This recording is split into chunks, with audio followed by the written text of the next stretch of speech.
Nke a bụ Abụ Ọma, isi nke 128, malite na amaokwu nke 1 ruo na nke 6.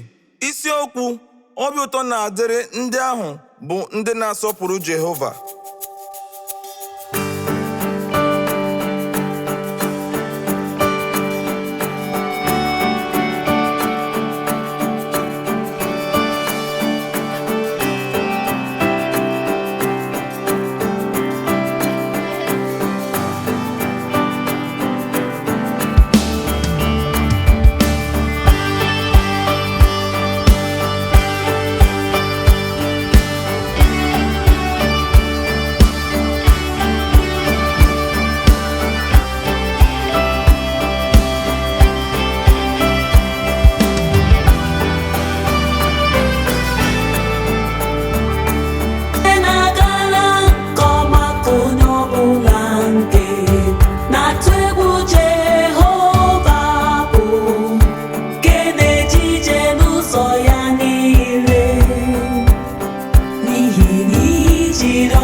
Dọgbu onwe gị n'ọlụ inwe ka ị ga-eri.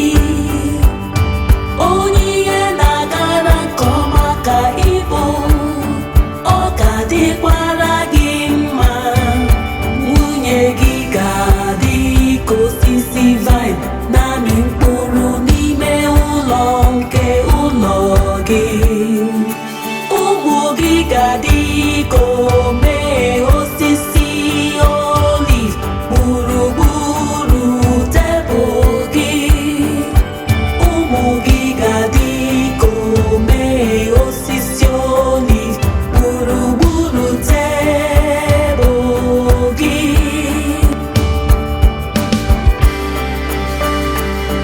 Lee otu a ka ga-agọzi nwoke ahụ nke na-atụ egwu Jehova.